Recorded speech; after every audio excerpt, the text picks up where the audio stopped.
আসসালামু আলাইকুম সবাইকে। আশা করি সবাই ভালো আছেন এবং সুস্থ আছেন। তো আজকে ছিল শুক্রবার, মানে এটা কালকের ভিডিও ছিল, তো আমি এডিট করতে পারি নাই, তাই আজকে করছি। তো এটা শুক্রবারের ভিডিও ছিল। তো এখানে আমি পেঁয়াজকে কুচি করে নিচ্ছি। আজকে আমি রোস্ট আর পোলাও রান্না করব, কারণ শুক্রবার দিন আমরা একটু ভালো মন্দ খাই। ফ্যাজানের পাপা ফ্যাজানও অনেক বেশি পছন্দ করে এই টাইপের আইটেম। সো এখানে আমি চিকেনগুলোকে ভেজে নিয়েছিলাম আগে একটু মরিচের গুঁড়ো আর একটু লবণ দিয়ে। সো এখন আমি রোস্টটা চড়িয়ে দিব ফার্স্টে। তো এখানে আমি প্যান দিয়ে দিলাম, প্যানে আমি গরম মশলা দিয়ে দিলাম, তারপর আমি পরিমাণ মতো তেল দিয়ে দিব। তেলটা হালকা গরম হয়ে আসলে আমি পেঁয়াজ কুচিগুলো দিয়ে দিচ্ছি। তারপর আমি এখানে স্বাদ মতো লবণ দিয়ে দিচ্ছি। তারপর এটাকে একটু আমি হালকা বাদামি রং হওয়া পর্যন্ত একটু আমি ভেজে নিব পেঁয়াজগুলোকে। তো এটা হতে হতে আমি এখানে দই নিচ্ছি 2 টেবিল স্পুন রোস্টের জন্য। এটাকে খুব ভালোভাবে ফেটে নিচ্ছি আমি। তো এই তো আমার পেঁয়াজটা হালকা লাল লাল হয়ে গেছে। এখন আমি আদা রসুন বাটা দিয়ে দিলাম।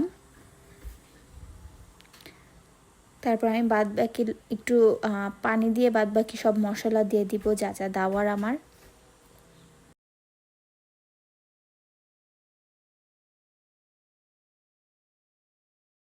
আমি সবসময় রাঁধুনির মশলাটা আনি, তো এবার ফার্স্ট আমি বসুন্ধরার মশলা ট্রাই করব, দেখি কেমন হয়। তো এখন আমি মশলাটা দিয়ে দিচ্ছি। তারপর আমি খুব ভালোভাবে মিক্স করে নিব। তারপর আমি দই দিয়ে দিচ্ছি এখানে। তো দেখেন মাশাআল্লাহ কত সুন্দর কালার আসছে। তো এখন আমি সামান্য পরিমাণে চিনি দিয়ে দিচ্ছি, কারণ রোস্টে একটু চিনি না দিলে ভালো লাগে না, টেস্টটা পুরোপুরি আসে না। সো এখন আমি চিকেনগুলো দিয়ে দিব। তো চিকেনগুলো দেওয়ার পর আমি খুব ভালোভাবে এটাকে মিক্স করে নিচ্ছি। মিক্স করে হালকা একটু পানি দিয়ে আমি এটা রেখে দিব। তো চিকেনটা হতে হতে আমি এখানে পোলাও চড়িয়ে দিচ্ছি। পোলাও সবসময় আমি একটু ট্রাই করি ঘি ইউজ করার, কারণ এটাতে ফ্লেভারটা খুবই সুন্দর আসে, গ্রানটা খুবই সুন্দর আসে। তো এখানে আমি পেঁয়াজটা একটু বেরেস্তার মতো ভেজে নিচ্ছি। তারপর আমি চালটা আগের থেকে ধুয়ে রেখেছিলাম, চালটা দিয়ে দিলাম। তো এখন চালটাকে আমি খুব ভালোভাবে ভেজে নিব, যাতে করে এটা খুব ঝরঝরা হয়। তো এখানে আমি পানিটা অ্যাড করে দিলাম। পানি অ্যাড করে আমি পোলাওটা হতে রেখে দিব এখন।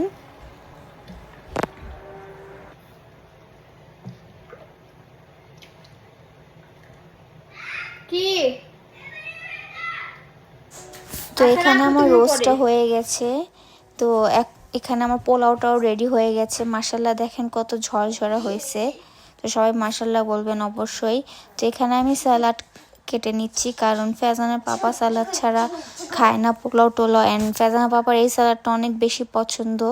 আমার আম্মু একবার আমার হাজব্যান্ডকে খাইয়েছিল, অ্যান্ড এখন থেকে ফ্যাজানের পাপা গেলেই আম্মু এই স্যালাডটাই বানায়, কারণ ওনার অনেক পছন্দ। তো এই স্যালাডটাই ওনার এখন সবচেয়ে বেশি পছন্দ। নর্মাল স্যালাড এখন আর উনি লাইক করে না। তো স্যালাডটা আমি এখানে বানিয়ে নিচ্ছি ওনার জন্য। এখানে লেবুও কেটে নিচ্ছি, কারণ লেবু ছাড়া আবার আমার চলে না। তো আশা করি আপনাদের কাছে ভিডিওটা ভালো লেগেছে। ভালো লাগলে অবশ্যই আমার চ্যানেলটাকে সাবস্ক্রাইব করবেন, অ্যান্ড অবশ্যই আমার জন্য আর আমার ফ্যামিলির জন্য দোয়া করবেন। সবাই ভালো থাকবেন, সুস্থ থাকবেন। আল্লাহ হাফেজ।